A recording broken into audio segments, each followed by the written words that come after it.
Is there something you always wanted to do and you feel like you wouldn't be able to die peacefully without having done it?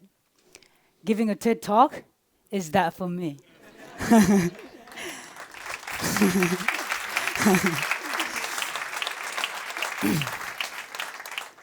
My name is Her, just like him and her. But it's just her, although I'm actually a him.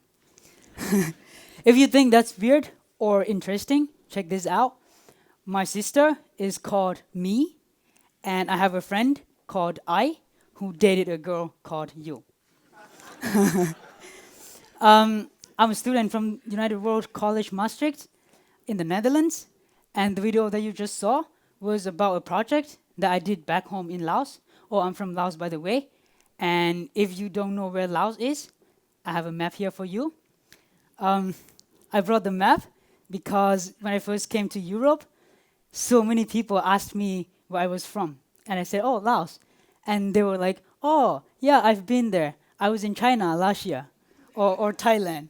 So the map is to show you that Laos is a separate country. So the project is called Dreams Givers. We raise money and send underprivileged children to school. The reason that we called this project Dreams Givers is because my team and I believe that as children, we have so many dreams and talents in life to achieve. But so many of these dreams die because of one word: poverty. By giving the children the opportunity to go to school, we help to keep those dreams alive. That's why it's called Dreams Givers. In order for you to truly understand why this project means so much to me, I would like to take you back to where everything started. So I was born in the countryside of Laos in a small village of around 50 families. And most of them are illiterate rice farmers with no income, including my parents. Because of this, three of my siblings never got the chance to go to school. Back then, my dad over there, um, he was addicted to opium, and when he didn't get opium, he would hit my mom with a stick until she bled. And if she ran, he chased after her through the village and dragged her back. Whoever tried to stop would get hurt too. And eventually, people are scared to help. So they left my mom being tortured by my dad. When I was 5, my parents divorced and I moved out with my mom because I was scared of my dad and I hated him for everything that he did to my mom and my family. Unfortunately, my mom didn't have any money, so we grew corn and sold it for just enough money for me to go to school. She was the only one I had left, and she was both a mom and a dad to me. One day, at the age of 9, I walked out of school to find my mom on a bus, and she was on her way to the capital city of Laos. She told me that she was going to the capital to get her visa to the US. And I didn't know what the US was. So I thought she was just visiting some relatives somewhere, and she would be back in a few days. I thought she didn't take me because I had school. And she left. It wasn't until a few months before I realized that she was gone and she wasn't coming back. In school, people bullied me for not having parents to protect me. And I promised myself that when I grew up, I would be a good father for my children, and I would not let them suffer. I felt lost and alone without my mom.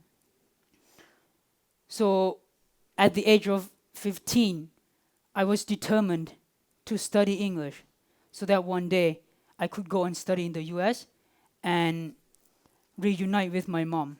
So I moved from the countryside to a town where my brother lives. And I found out that all the English centers there were way beyond my financial reach. But I was so determined, so I wasn't going to give up. So I took to the streets and literally asked foreigners to teach me English.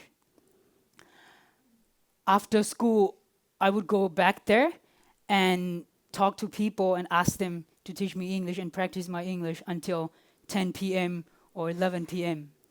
I did that every day, and soon I met an American teacher who runs a nonprofit project called the Smile Project.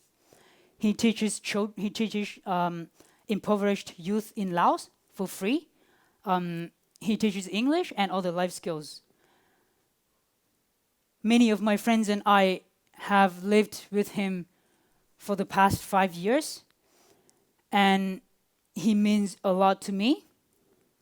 He's a friend, a doctor, a teacher, and the dad that I always wanted. With his help and the hard work that I put into studying English, I was able to get a scholarship to come and study in Europe and make my dream a reality. Last week, I got accepted to a university in the US with a full scholarship. Soon, I will be seeing my mom again for the first time in 10 years. Today, I experienced so many great things that I never imagined before. And I deeply appreciate everything that my American teacher and other foreigners taught me. Inspired by him and the fact that 3 of my siblings were denied education, I was driven to pay forward the gift that I received. I feel compelled to help other people who are in the same position I was many years ago. So with this drive, I started Dreams Givers in January last year. As of September 2016, we were able to send 22 children to school. We are now currently a team of 8 people, and we hope to continue sending these children into school, and also put 10 more children each year into school. So these are pictures of the children that we send to school, and most of them are from families of illiterate rice farmers and single moms. My teacher planted a seed in me, and I've grown so much, and I hope that my project can plant seeds in these children, and that they continue paying it forward to their communities. Back home, people often forbid their daughters from spending times with me. They said, the apple doesn't fall far from the tree. They said, I would achieve nothing in life and become like my dad. I didn't let that determine who I was. Instead, I used it as a tool to motivate me to create my own future.